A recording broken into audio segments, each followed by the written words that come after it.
This video is not a defense of the Bible. It's a defense of not being a total moron.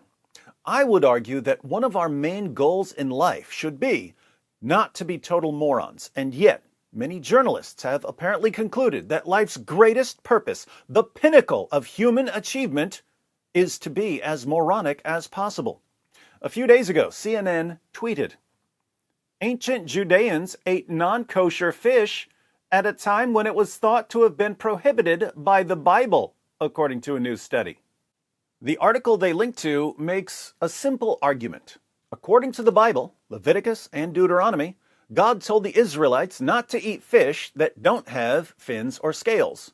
But archaeologists have found tons of bones of finless and scaleless fish at Jewish sites dating from 1130 to 586 BC. Therefore, the Bible must be wrong. Ladies and gentlemen, there are all kinds of ways to attack the Bible, but some of the ways that someone might attack the Bible are especially stupid. I would consider this argument especially stupid if it were being posted by a random, nameless atheist troll. But it's CNN, which means that CNN's reporting on the Bible is worse than what I would expect from a random, nameless atheist troll. And it's not just CNN. A few years ago, there were articles circulating that used the exact same moronic blunder, but with different ingredients. The articles declared, "Bible debunked, the ancient Canaanites survived God's wrath, scientists say." The argument here went something like this. In the Bible, Deuteronomy, God commanded the Israelites to completely wipe out the Canaanites. But modern genetic tests show that the Canaanites lived on. Therefore, the Bible must be wrong. Now, if you've actually read the Old Testament, that should sound like one of the most moronic arguments you've ever heard. Why are these articles so popular? Well, because most people haven't read the Old Testament, and so they don't realize how moronic today's journalists have become. If we read the Old Testament, here's what we find. In the Torah, there are commands that sound like they're calling for the complete extermination of the Canaanites. But these commands are used interchangeably with commands to drive the Canaanites out of the land. So there's a question of how to reconcile these commands. One way to reconcile them is to conclude that God is commanding the Israelites to drive the Canaanites out of the land and then to exterminate the ones who refuse to go. Another way is to conclude that the Bible is using what's called hagiographic hyperbole. Basically, in other ancient writings in the Near East, the authors used a form of hyperbole, or exaggerated language. They would describe military victories as the complete annihilation of the defeated group, even though the defeated group wasn't actually annihilated. It's similar to people today saying, "My team slaughtered your team," when no one was actually slaughtered. There are three main reasons to think that the Bible is using hagiographic hyperbole in passages that sound like they're calling for the extermination of some group. One, as I've already mentioned, the Bible uses the extermination commands interchangeably with commands to drive the groups out of the land, as if the commands are referring to the same thing. Two, also, as I've already mentioned, other ancient writings use the same form of hyperbole. They describe military victories as the utter extermination of an opposing group. Three, all of the groups that are supposedly exterminated in the Bible show up later in the same Bible narrative, which suggests that some rhetorical device is being used. These are some of the issues that come up if you actually study and try to understand what's going on. But even if you ignore these kinds of issues, even if you just read the text, what do you find? According to the Bible, were the Canaanites completely exterminated, or did they live on? A bunch of popular articles have claimed that, according to the Bible, the Canaanites were completely exterminated. What does the Bible actually say? Let's read one passage. Judges chapter 1, verses 27 to 33. "Manasseh did not drive out the inhabitants of Bethshean and its villages, or Tanakh and its villages, or the inhabitants of Dor and its villages, or the inhabitants of Ibleam and its villages, or the inhabitants of Megiddo and its villages, for the Canaanites persisted in dwelling in that land. When Israel grew strong, they put the Canaanites to forced labor, but did not drive them out completely. And Ephraim did not drive out the Canaanites who lived in Gezer, so the Canaanites lived in Gezer among them.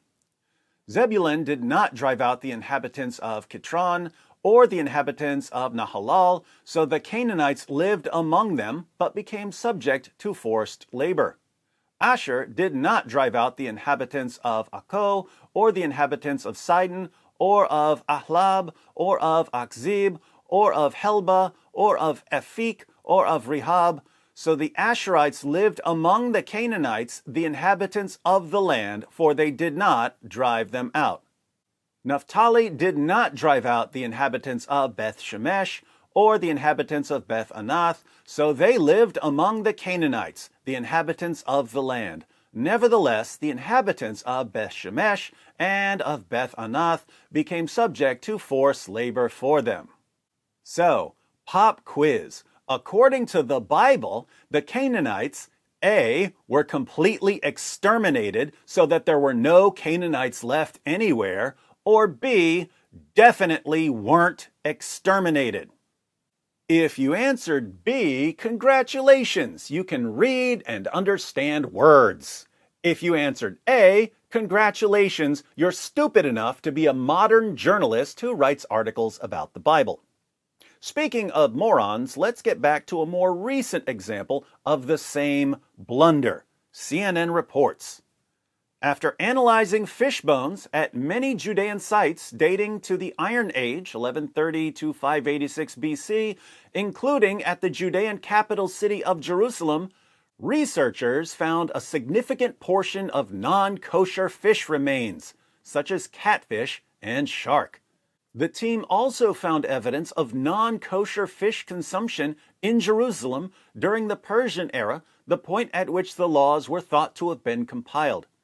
Jonathan Adler, senior lecturer in archaeology at Ariel University on the West Bank, told CNN that he and his colleague Omri Lernow from University of Haifa in Israel wanted to use archaeology to pinpoint the exact time when ancient Judeans became aware of the Torah and started to observe it in everyday life.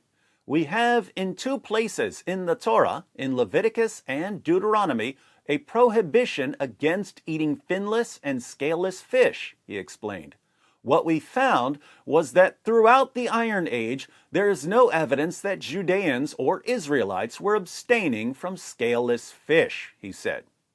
So, God gives the law to the Israelites. The Israelites were commanded not to eat certain kinds of fish. But archaeologists have found that the Israelites did eat those kinds of fish. Hence, the Bible is wrong. What's the unstated assumption here? The unstated assumption is that if God gave a command to the Israelites must have followed it. Now, we could go almost anywhere in the Old Testament and see how that assumption is completely ridiculous, but let me ask those of you who've read the Old Testament. Pop quiz number 2. According to the Bible, after God gave the law to the Israelites A, faithfully obeyed the law right down to the fine points of the dietary requirements, or B, failed epically to obey the law.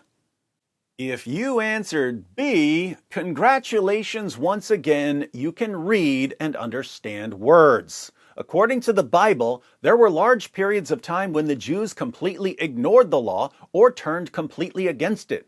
But also, according to the Bible, even during the reigns of good kings like King David, the people still did a pretty terrible job of obeying the commands of the Torah.